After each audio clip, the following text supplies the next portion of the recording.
Morning, everybody, and welcome to Living Astrology with Janet Hickox.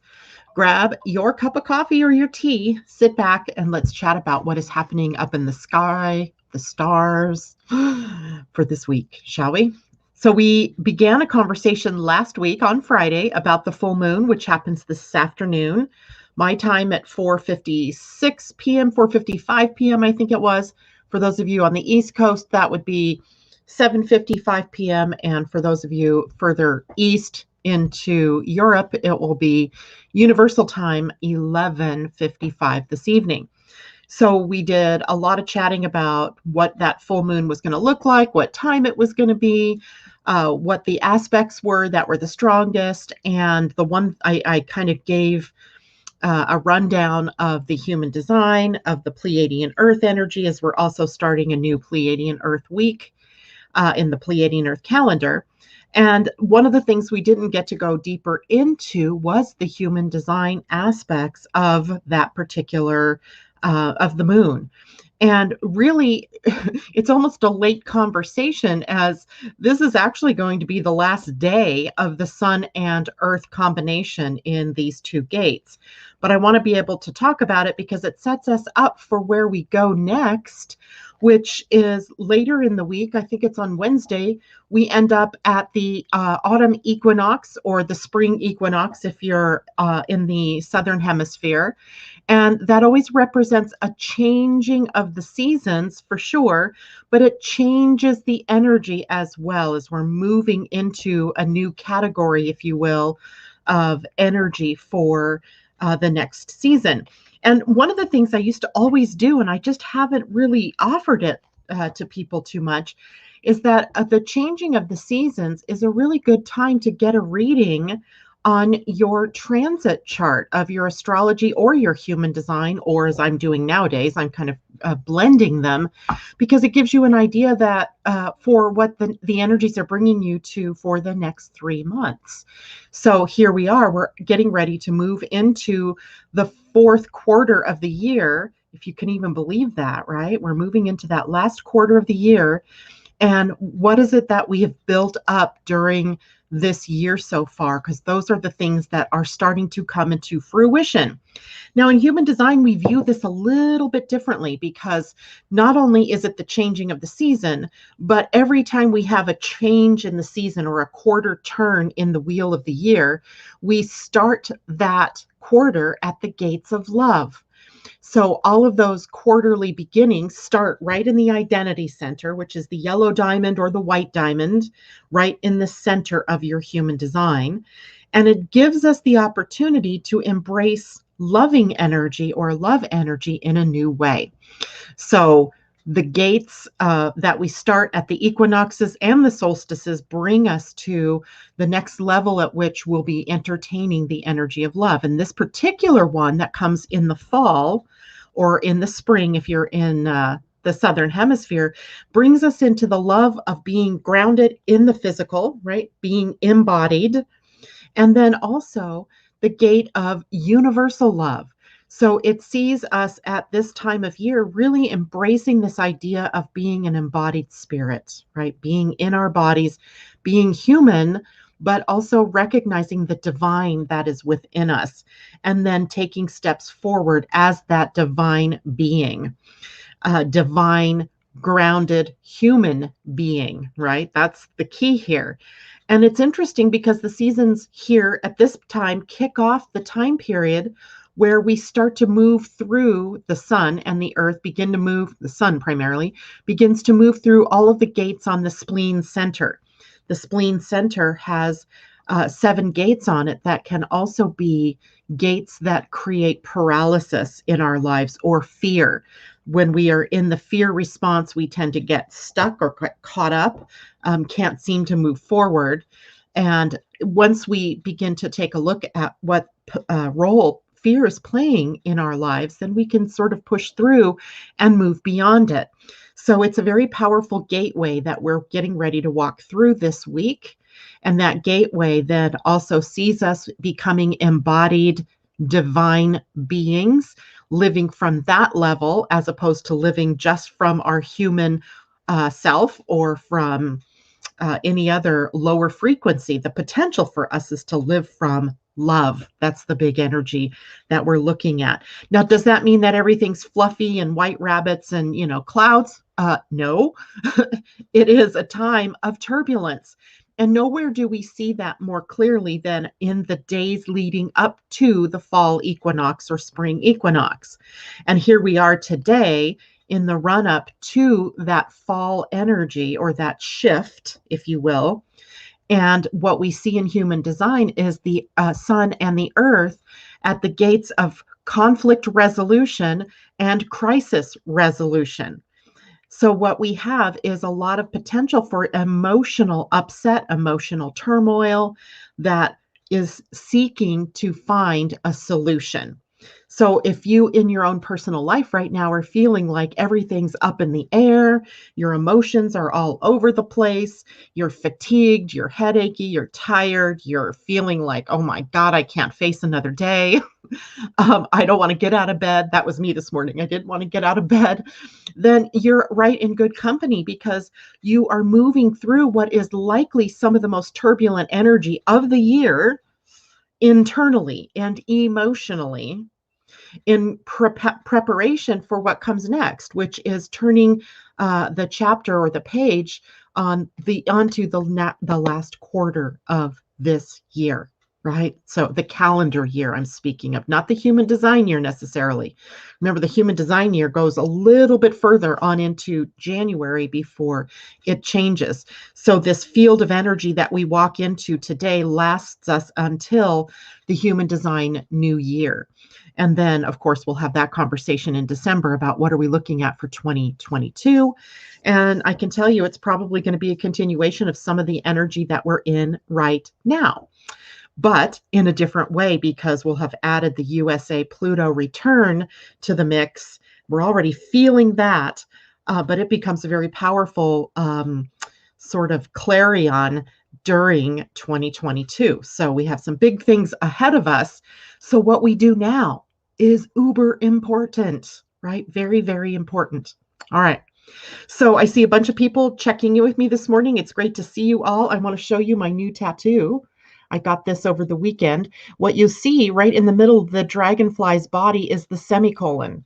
And the semicolon is the symbol, if you will, for suicide awareness and suicide prevention. So the tattooist was able to take the semicolon, make it the dragonfly's body, and then add the wings. So our whole family, well, I shouldn't say the whole family, but 9 of us yesterday went and got varying symbols. Some just got the semicolon, some got the dragonfly semicolon. And it was really an interesting experience having all of us, all women except my husband, Terry. He was the only man anchoring the masculine energy for us as we all got these tattoos. So we had kind of a good time together, chatting and talking and getting our new tattoos. So let me just say good morning real quickly to everybody else, and then we'll talk about what we're going to talk about this morning and how we're going to work that. Londa, good morning. J-Lo, good morning. Daily Spiritual Vlog, good morning. Thank you. I love the tattoo too. Londa says, so pull the covers up over the head. I don't know that we're going to get away with that one. I mean, how do we conflict resolve and how do we crisis resolve if we're hiding away? I think we're getting called out. Ursula, good morning. Michelle, good morning. But pulling the covers up over the head, Londa, was something I really wanted to do this morning. Mimi, good morning. Judy Wheeler, good morning. Love the dragonfly, she says. Blessings all around to your family. Mimi says, Ilaria, good morning to you. Great to see you. And let's see, I know there were people back up here. Carol Grogine, good morning. She says, yes, all over the place and headaches. Yes, and I have never had headaches and I'm not sleeping at all. Yes, all internal. I woke up at 1 o'clock-ish and I was awake till 3:30 this morning. And I'm laying in bed going, why am I awake? Why am I awake? So I had lots of time to think about the Pisces full moon because the clouds had cleared and I could see the full moon, or I could see the light of the full moon. Almost full moon. And I thought about Piscean energy because I was thinking sleep disruption, Pisces energy, and the moon was already in Pisces. So once my mind gets going, then I'm in trouble because it'll keep me awake. Christine, good morning to you. Sylvester, hello to you. And TJ, great to see you. This is a podcast. Great. Yep. You didn't know I did this? But I do every Monday and Friday. TJ happens to be my husband's twin brother. It's great to see you out there. And Debbie Tibbetts-Tumiel, good morning to you this morning. And Carol says, when is this agitating energy going to leave me?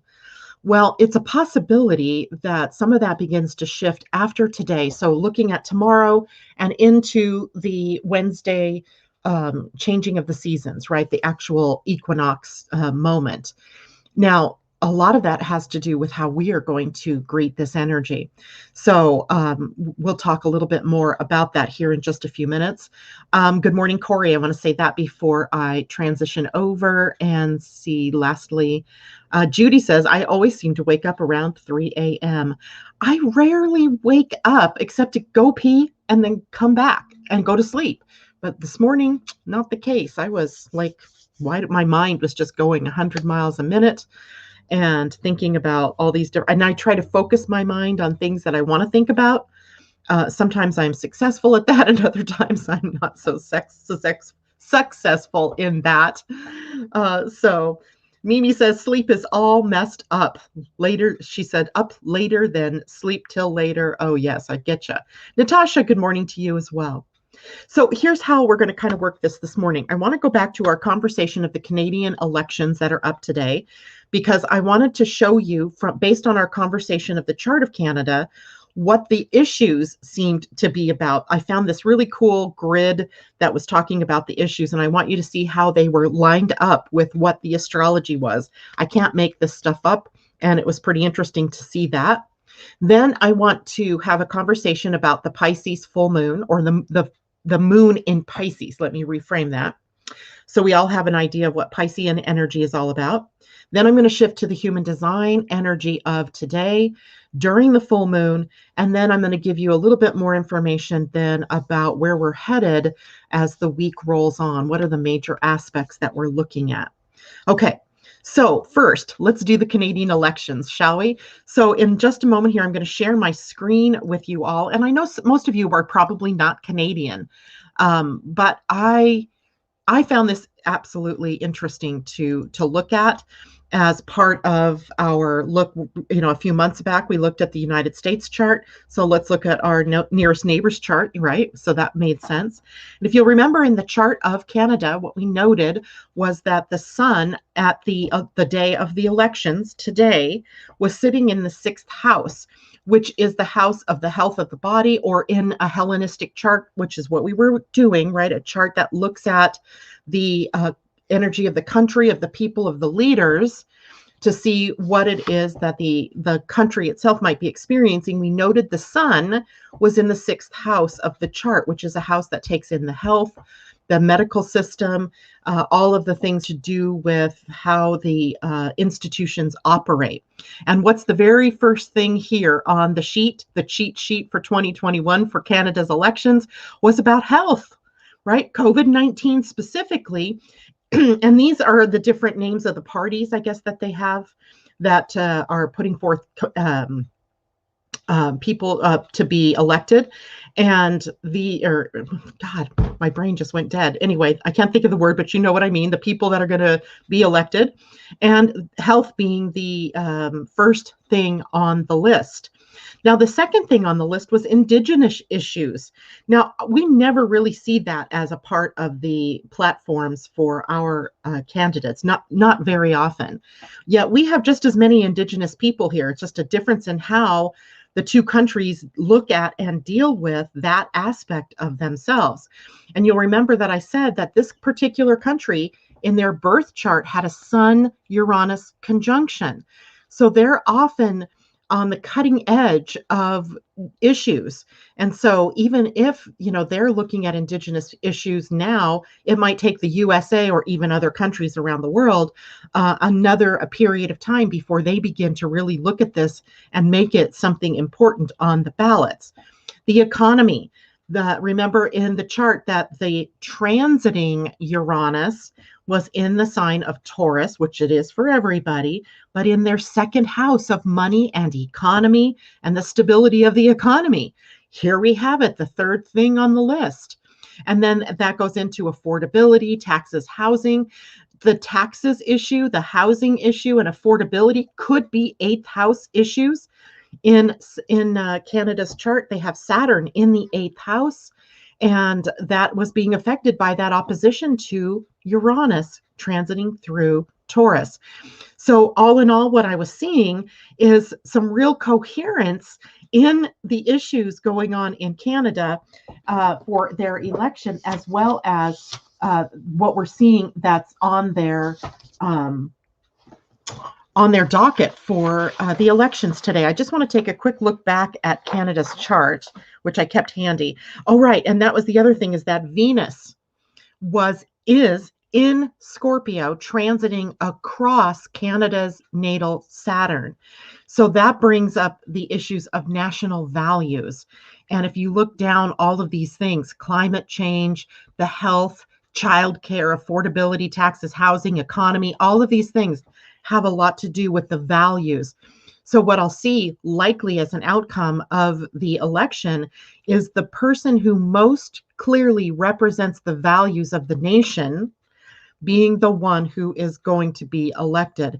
And likely those values are going to be going back a bit to sort of the established values of the nation, of the nationhood. Not so much the values that we see that are so divisive right now, right, that are pulling people apart.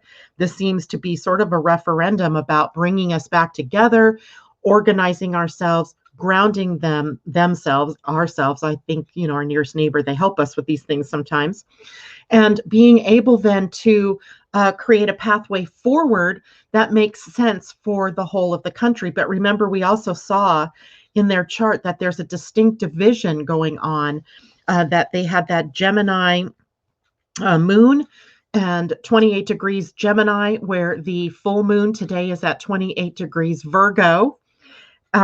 Pisces, which puts it in a square or a challenge to the nation's moon. So it's challenging for the people right now because maybe they're feeling a little bit torn, not sure which party or which direction to take. So it means that most people will end up voting by their own personal values. And I have a feeling that that's going to see some changes then in the direction that Canada goes in the near future. Either that or they choose a leader that represents most closely those values, or who can keep some sort of continuity, which bodes well for the person in power now. I don't know that that's good or not for the country. So I'm not making a value statement on the politics here. I'm just showing you how freaking awesome it is to look at the chart of a nation and then who's having an election, and then look at, because we don't normally get this kind of a cheat sheet that really gives us that idea of what it is that's up for grabs at this point in time. So I hope you guys found that helpful.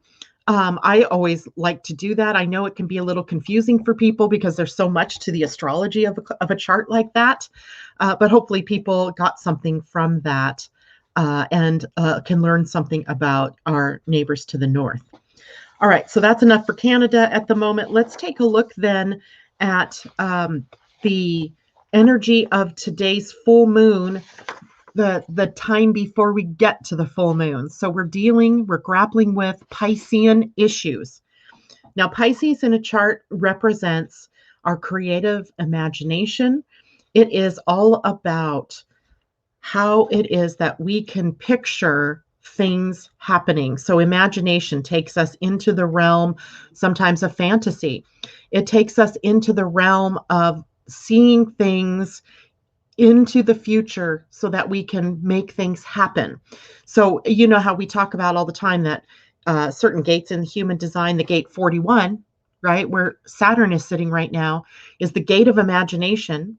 But if everything just stays up in our minds and we never bring it into being, then imagination never takes that step forward into reality. So in the beginning, God said, right, so that we have this idea that saying or doing something and the thought processes or the imagination have to come together. And when they do, then magic can happen, right? Manifestation can happen out in the world. So when we're looking at Pisces energy, we're looking at the imagination end of it, not necessarily the grounded end of the energy.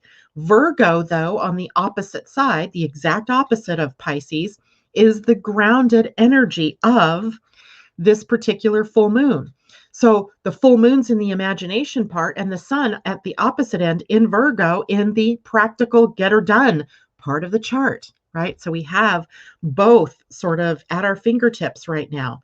But because the full moon is a time of releasing, bringing something into completion, we may have to let go of some aspects of ourselves or of something that we're trying to manifest in order to get it done, to move it forward, to get it out of the realm of imagination and down into reality.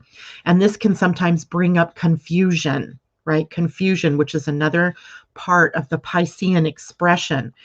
And sleep is also a Pisces thing. And all of us, it seems like we're talking about how our sleep was messed up. We're waking up and then not getting back to sleep, or we can't fall asleep, or many different, feeling sleepy, even though we might have slept all night.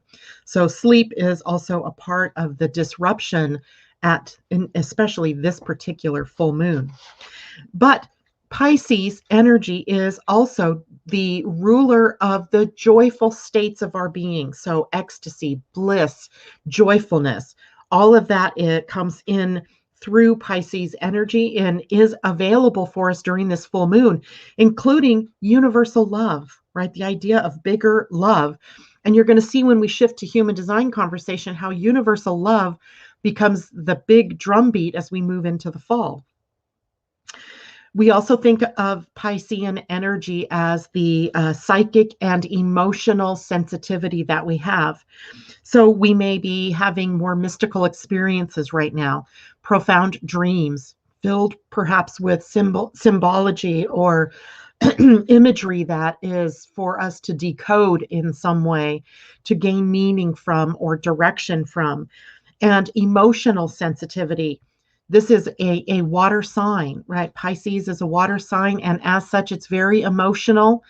And that means we have the potential for emotional volatility, for tears 1 minute and laughter the next, right? So that whole span of emotional expression, including anger and upset or joyful happiness on the other end. So we're swinging perhaps from one end to the other with the pendulum, right? Going back and forth. Here, with the mysticalness of Piscean energy, we can also become very aware of what I call the subtle realms, right? The spiritual realm, the ones that we can't actually physically feel, taste, touch, or interact with, but that we are very aware that exists. It could be lucid dreaming. It could be conversations and signs with those who have passed on. It could be actual dreams that you have that are of a prophetic nature. So watch that during this full moon period. Through most of the day today, you may have access to that, but then even into this evening, having access to that mystical energy. This is also a time for us to access our higher power. So that means your intuition, right? Your God self, your source self, your universal self, whatever you call it, it doesn't matter. It means that we have access to that part of us that is connected to the divine. And in that, surrendering, trusting that we're always being guided into the next steps in our lives. Spiritual healing, also a part of the experience that we're having now. Spiritual healing can take many forms through meditation, through yoga, through qigong, through contemplation, through study, through walking, right? It can be a physical process of exercise. It could be asking your angels or your guides for help, for direction, for guidance on something. It could be the search for inner peace. It can be many and varied, but the ultimate is about bringing us to spiritual healing. There's also something else interesting that happens in Piscean energy. Because its natural ruler is the planet Neptune, we have the potential to discover where we have toxic emotions or toxins that are in our environment. And this is a great full moon then to release ourselves from those emotions, from those relationships or people, from the environment, from the foods that we're eating or the water that we're drinking or the things that we're taking in to our physical being that are not healthy for us. But sometimes we're really hesitant to take a look at that.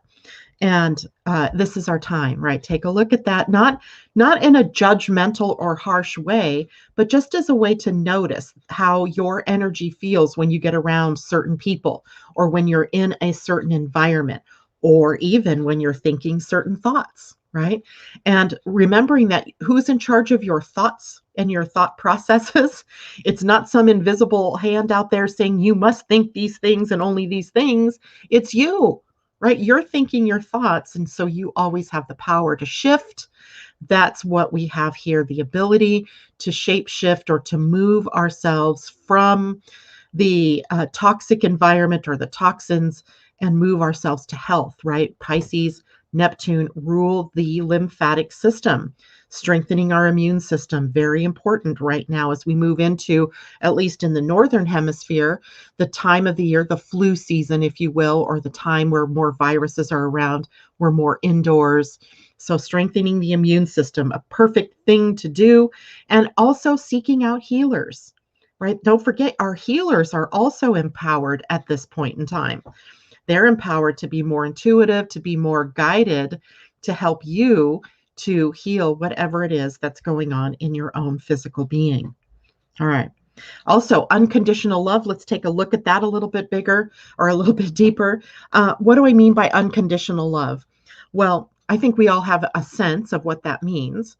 But unconditional love, according to the Course in Miracles, is the love that we offer without judgment or criticism. It is the suspension of judgment or criticism.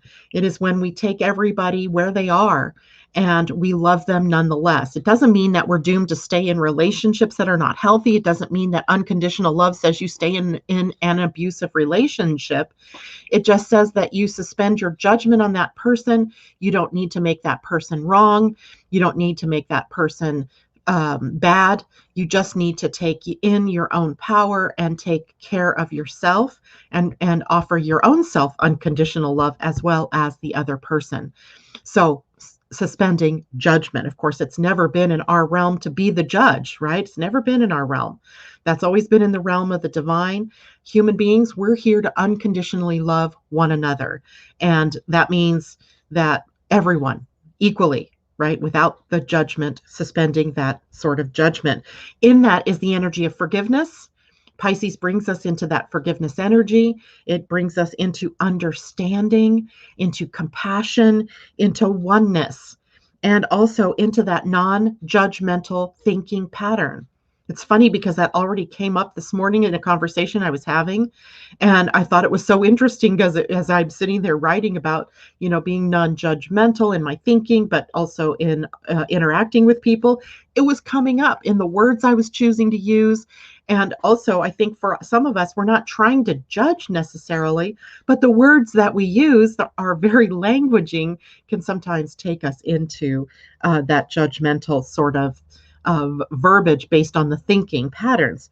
So this is a time for tolerance and acceptance, oneness, compassion, love, surrender, all of that.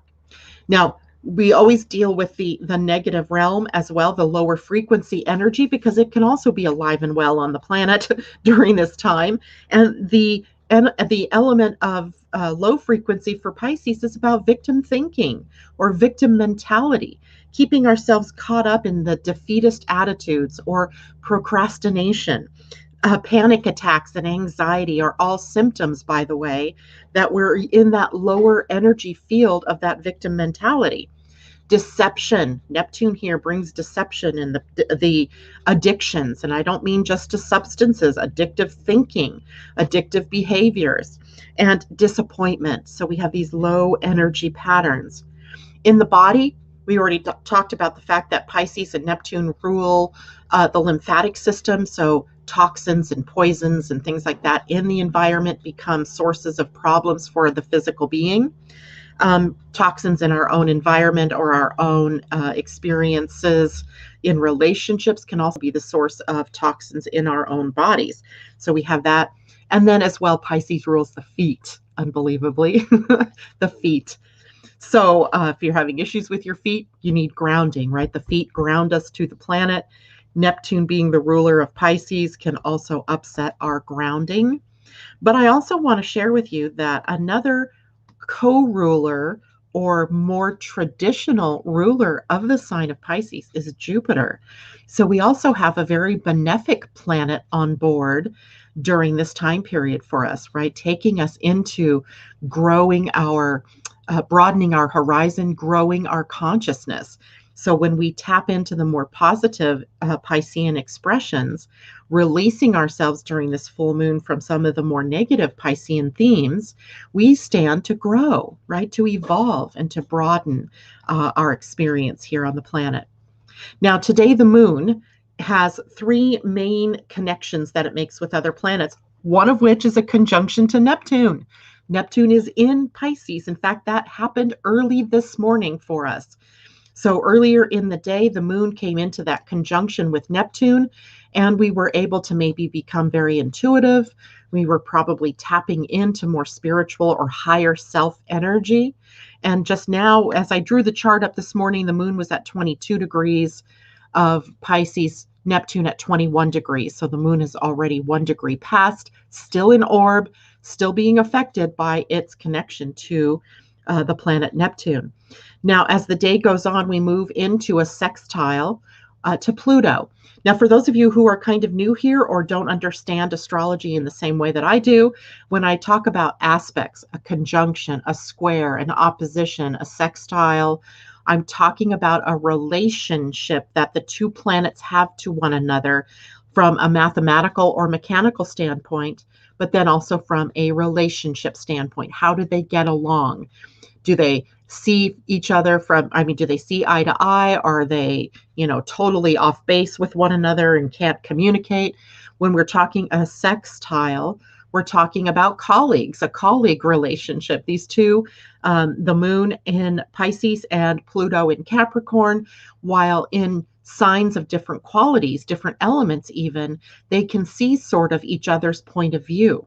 So Pluto as a transformer, and Pisces energy, or the moon in Pisces as a mover of our emotional energy, can work together to help us transform the negative into the positive, right? The stuck into the moved. So we have transformation ability, and we have the ability to see how that changes our attitudes, which then changes our relationships, which then changes our lives. So that's a very positive energy. And then, of course, later, the biggest aspect of the day, the opposition of the sun and the moon, which we call the full moon, right? So we have that later on in the day. All right, I'm going to take a look at the chat, see if we have questions or anything. Good morning, Kathleen. She says she's not able to see me or hear me, but the chat is working. That's very odd. That is very odd. I hope it's not something on my end. I haven't seen any other comments like that, Kathleen. Maybe you just need to go out and come back in. Sylvester says, thank you, Mimi. So Mimi, you must have been having a conversation. Corey says, I had a dream last night that my book sales went through the roof. I really, really hope that's prophetic. And by the way, Corey is an author of what is going to be a series of children's books. And Corey, I wish I should have you on the show one morning if you're open to that, so that you can share. These are, I feel called to her books because it's about a grandmother and a relationship with her granddaughter and the journeys they take. The first book that I think is out and available now, you might have to correct me if I'm wrong, Corey, is about a grandmother and granddaughter's trip to Egypt, ancient Egypt. So there's history and there's geography and there's all these fun historical context things in the book. So I think it's excellent. And Judy says, awesome. Mimi says, Sylvester, sleep can also be healing as you prepare for your treatments. Yes, indeed, very much so. You guys, I'm going to have to switch to my headset because apparently the neighbors are having something going on in their yard, and it's going to annoy me tremendously. All right, let me see. I'm going to have to switch my...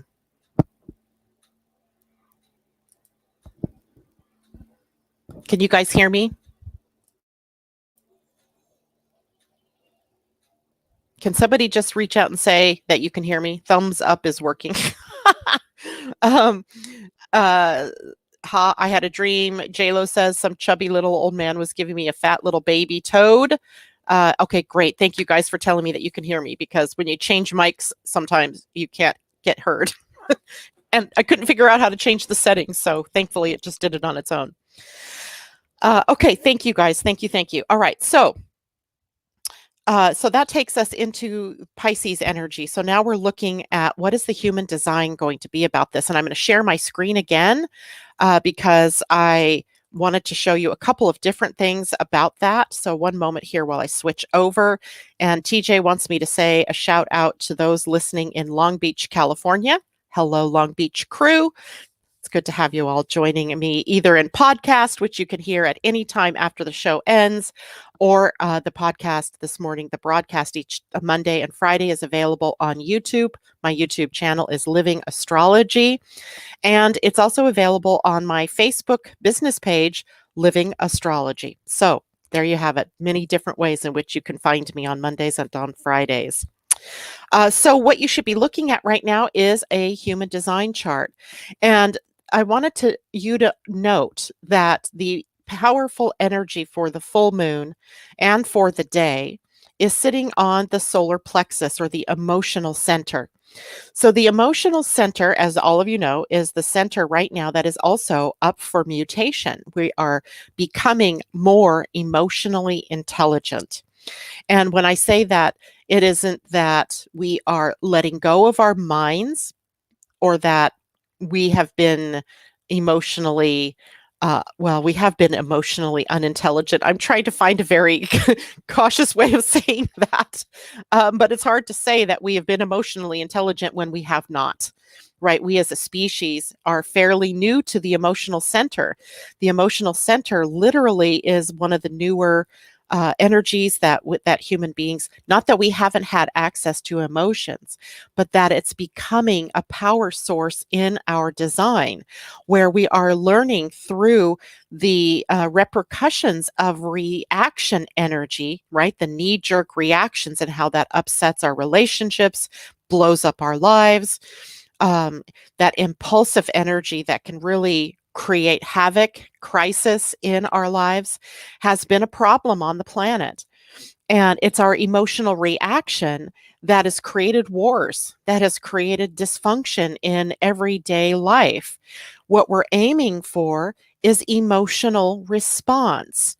And emotional response occurs when we take a moment, but a breath even, between what's happened or what's triggered us and what we do in response. So if I'm going to if someone's going to piss me off and call me names, and I'm just going to turn around and punch them for it, that's emotional reaction.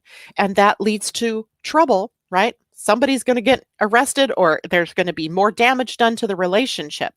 Where if I had just taken a moment to breathe, deep breath in, let it out, giving myself a moment to respond, I might say instead, I see that you're having an upset.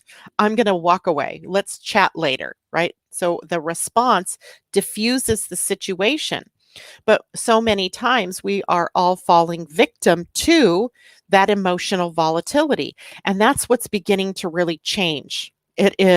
We can see the effect, the negative repercussions of all of that emotional volatility on the planet. And by 2027, when this solar plexus mutation occurs, this being the solar plexus here, this changes our ability to use emotional energy, and we become more able to use this energy as a calibration energy, one that helps us align with our heart and our mind instead of being in reaction to what is happening in our hearts or in our minds.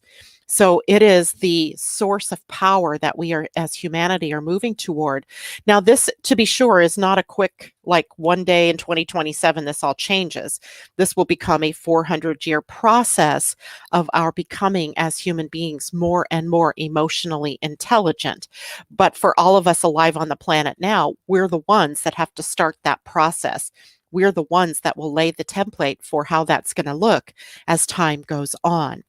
So when we look at the emotional solar plexus, then at this full moon, and for the movement from the full moon to into the fall or into the equinox energies, what we see is our two gates are here on the emotional center, with the sun at the gate 6. I hope you can see my little mouse cursor here moving around. The gate 6 is called the gate of conflict resolution. It is a gate that seeks peace through relationships, but can also create war within relationships. So it's about how our presence, our emotional attitude, our physical attitudes, how we, position our bodies, can either calm or inflame a situation that we might be facing. So if you go in to a confrontation that you have to have with someone loaded for bear, so to speak, right? Angry, upset, arms crossed, kind of body forward, kind of angling out this energy of anger or upset, then what happens with the sun at gate 6 is that you get that response back and more. Right. So it happens to be that this is very aura busting energy.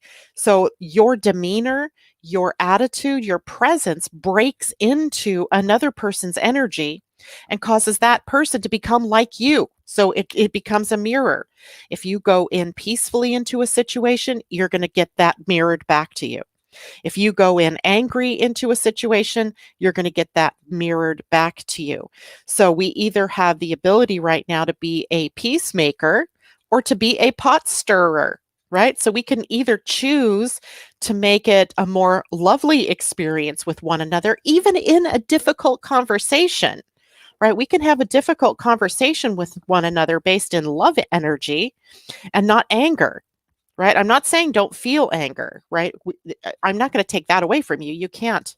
But if we breathe before we respond to that, what that anger is bringing up for us, then we can become responsible.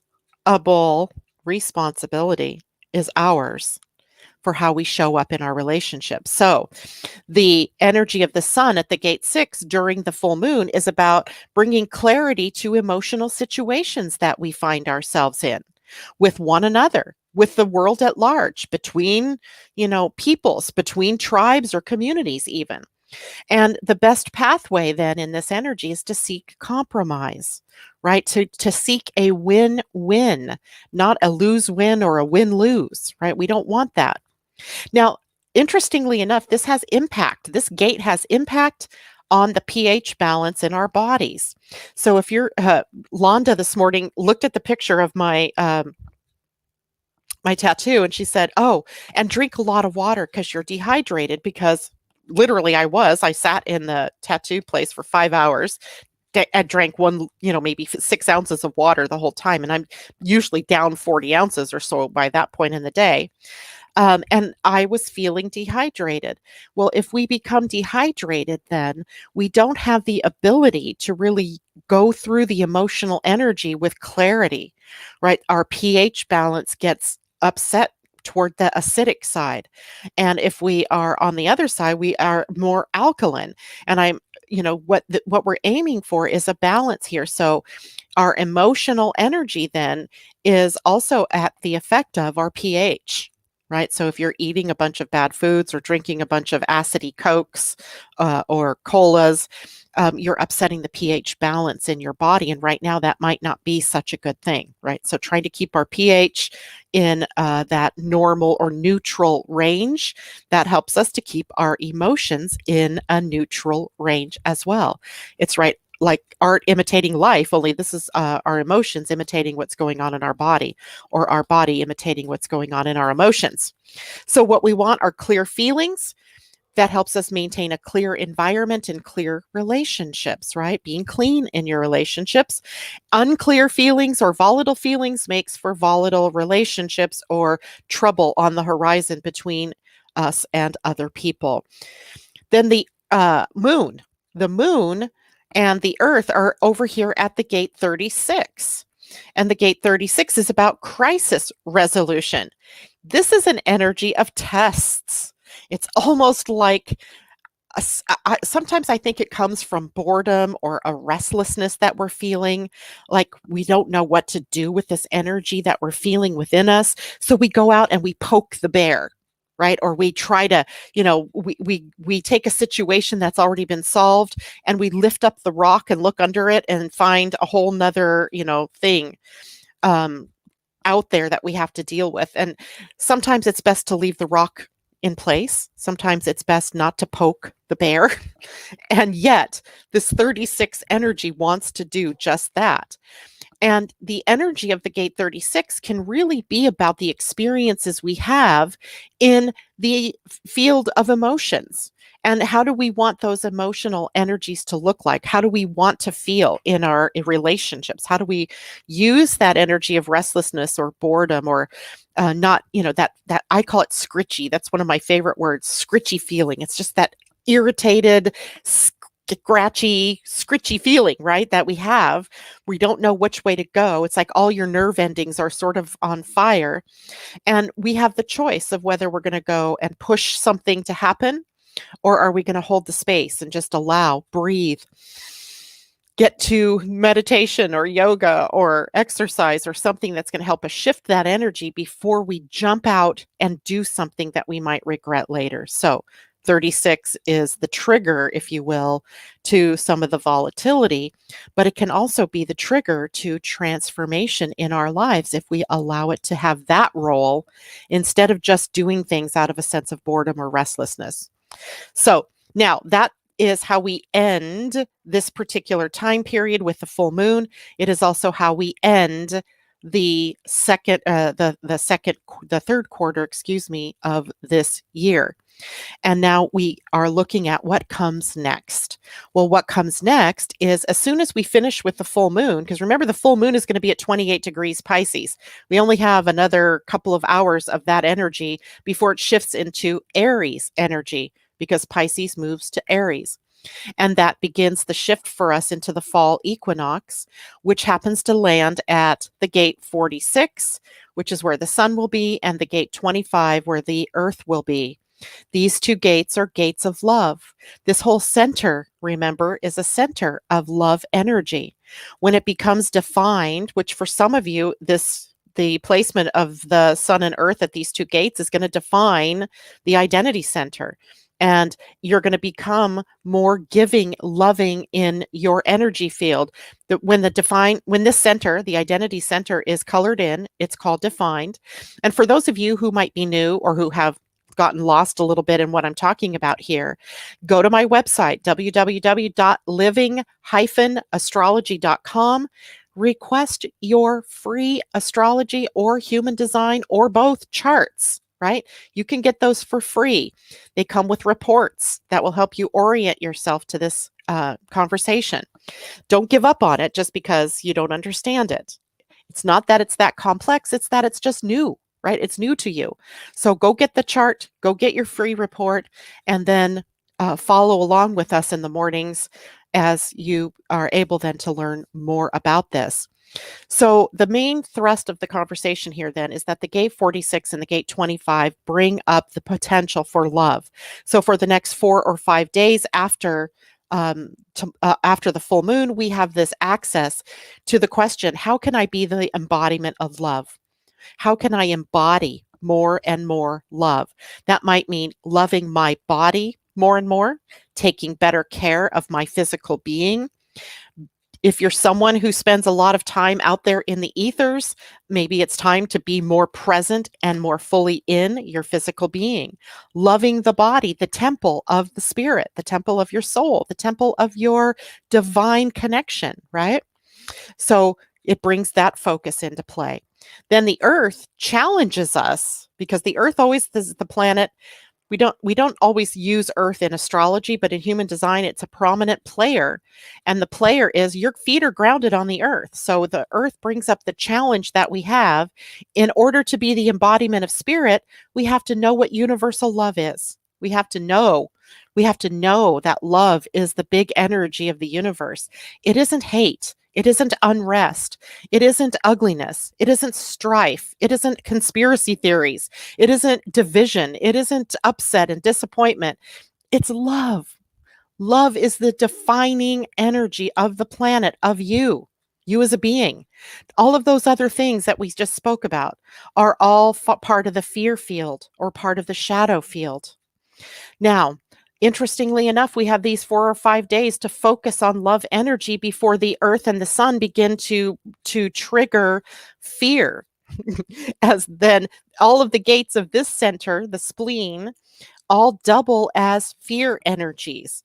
So as we start to move into the last week of September and all through the month of October and the first week of November, the Sun is going to be going through the spleen, highlighting the potential for where we have fear hidden in our reactions, in our world, and in our own personal responsibility in the world. So that's coming, but you're already feeling it. You're already feeling it because Mercury is there and Venus is there. And for literally the next several weeks, Mars is going to be there.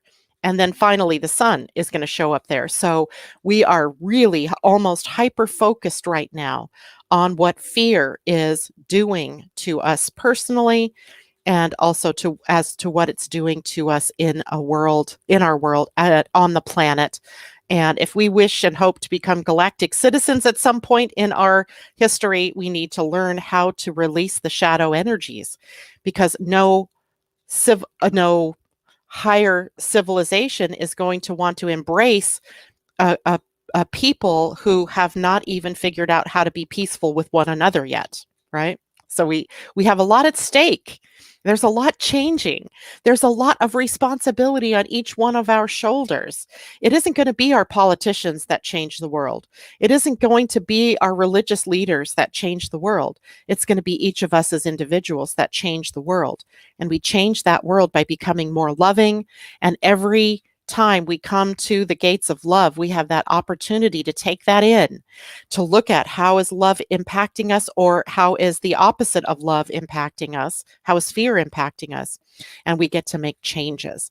So it's a huge opportunity, and it is right around the corner. It is coming this week, right? Coming to you this week. All right.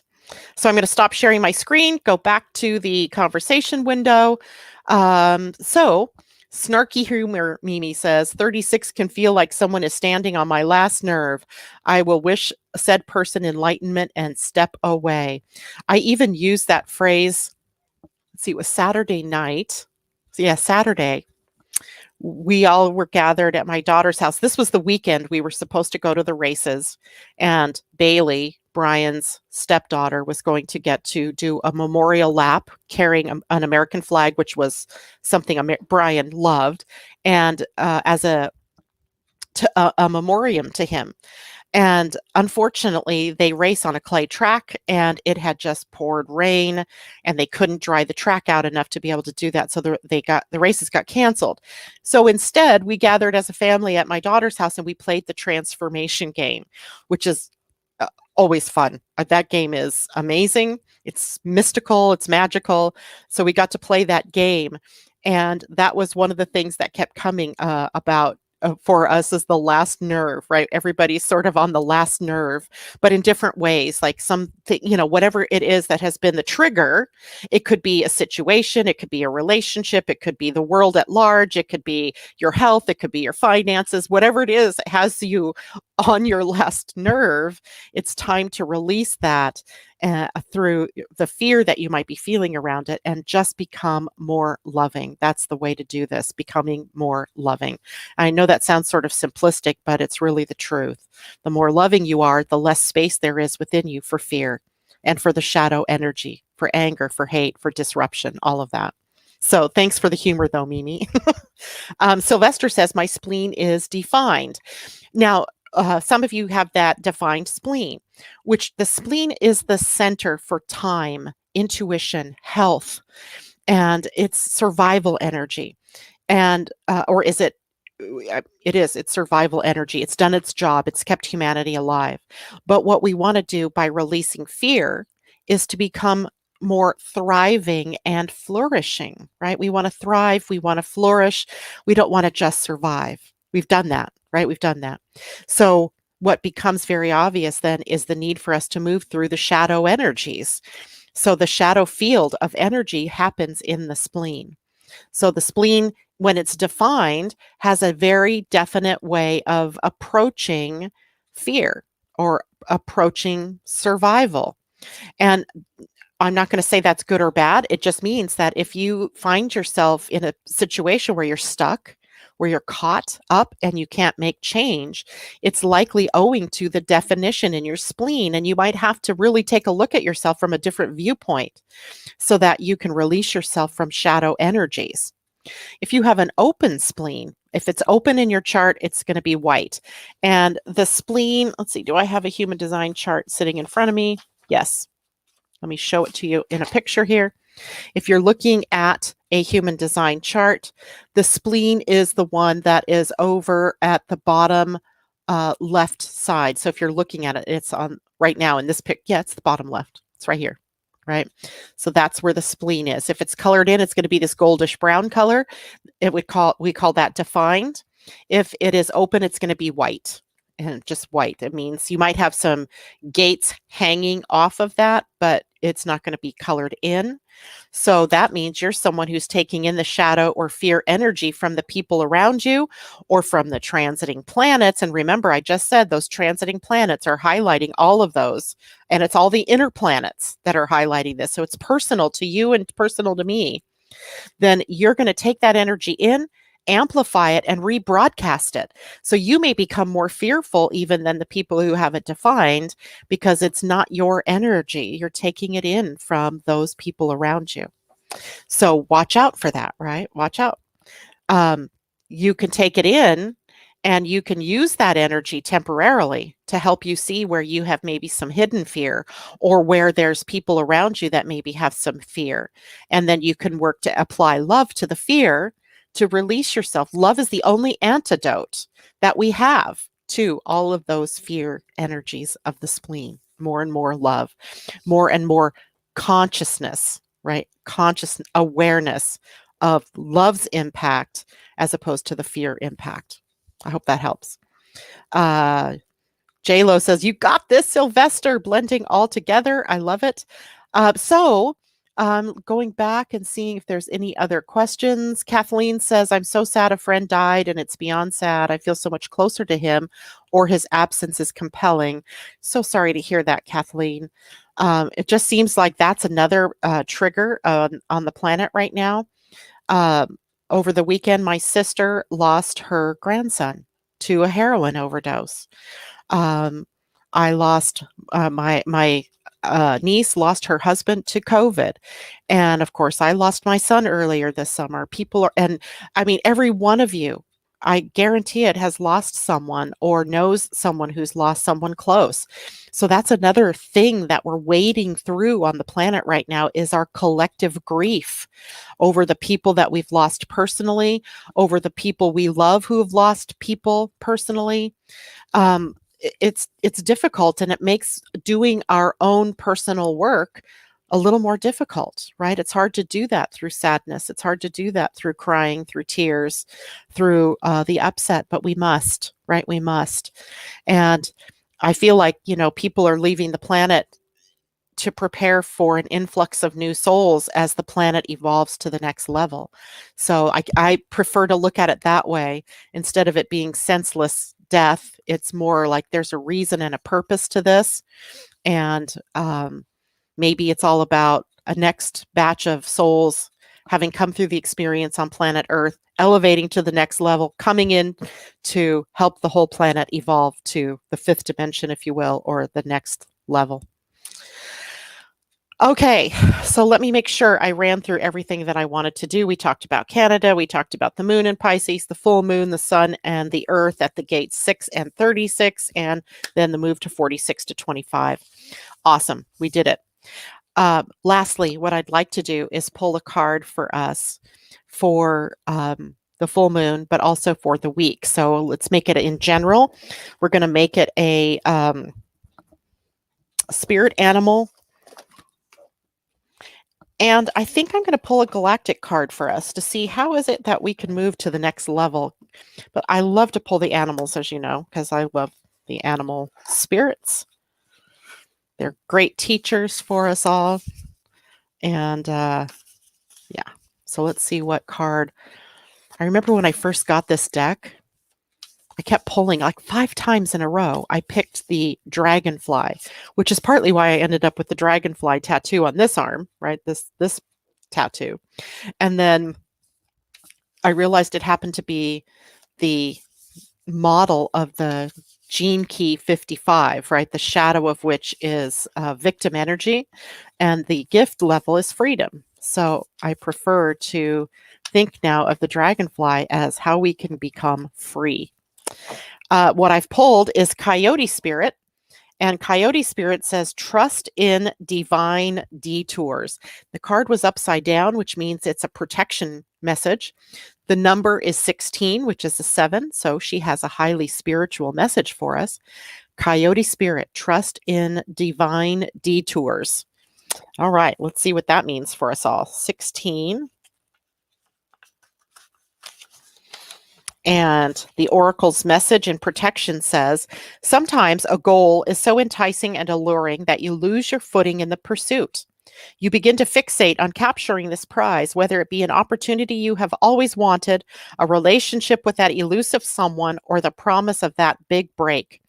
Coyote Spirit warns you that this trickster energy seducing you now will yield nothing but disappointment and unnecessary heartache if you let yourself be fooled. Great Spirit wants the best for you, so when your plans go topsy-turvy, know that Coyote Spirit is present to protect and bless you. Listen to her gentle warning not to take the world too seriously or become too attached to the form and timing of your desire. Something better is beckoning. If you learn your lessons and lighten your heart, it will not be long before you see that crooked though the path may have been, you were on the right one all along. I love it. Coyote, coyote, coyote. Okay, now let's pull a Galactic Heritage card. This is the deck by Lissa Royal Holt, the Galactic Heritage cards. These have a little bit longer message for us, but I always find it a deeply satisfying sort of message. Helps us to see how it is that we could become more grown-up human beings in the galactic sense, right? How can we grow and evolve? What must we do in order to become galactic citizens? Force of attraction, and that is card 106, and it is Orion Light. And underneath it, it says the future. So there's something powerful here for our future. 106 is also a 7. So we have the message of the number 7, which is about going deeper, right? Being more spiritual, being more in the self-reflection and self-learning. So, Orion Light, the natural state of existence is balance. It takes more energy to sustain a state of imbalance than to surrender to balance. Balance is a state of integration where all parts of self are aligned and at one. The Orion Light represents this integrated state. There is a force of attraction that guides us back to this state, and it can be felt on subtle levels. We can tune into this force when we are silent and empty. This card asks you to move to your next level of growth by emptying yourself often in meditation. Learn to feel this subtle force of attraction that guides you to the state of ultimate balance within you. The last cards of this deck access the energy called the Orion Light, which connects to a very evolved era in Orion's history. Since our natural state is as a unified being, there are universal forces that pull us toward integration and awakening, no matter how much we resist. When we resist this natural flow, we sometimes create accidents or seemingly negative circumstances to force us to move in the direction we need to go for the highest good. When we relax and trust in the flow of the universe, we are intuitively pulled toward the choices and circumstances that foster our evolution. Thus, we are always nurtured by creation, even when it doesn't seem that way. If we pulled this card, it can have several meanings. It could mean that we have a good ability to follow this flow and to continue to trust in it. Or it may mean that we are resisting this flow and this resistance is creating undesirable or painful circumstances in our lives. If so, some serious inner work is needed to reconnect you with the wisdom of the universe that you don't feel capable of accessing. You must create inner stillness in order to sense this flow of energy that gently nudges you toward integration and transformation. The chaos of outer circumstances is just a reflection of inner chaos. Don't be distracted by the outer chaos if it manifests in your life. Go within and reconnect with this flow, the natural force of attraction that always nudges you toward awakening. Force of attraction. Card 106. Orion Light and Coyote. Great guides for us as we go through the full moon window and into the week's energy. All right, that is it for me this morning. Just a quick reminder, on Friday, I will have Pia Orlean and Colin Baird Smith with me. They're the creators, of course, of the Pleiadian-Earth energy calendar. I'm looking forward to reconnecting with them. I haven't really seen them since June, so I'm going to be really excited to catch up with them, and I hope you'll join me 8 o'clock right here. If you have not done so yet, please thumbs up the video if you're on YouTube and share it with your friends. And thank you so much for being here and being a part of my life. Mwah! Much love to all of you. Have a great day.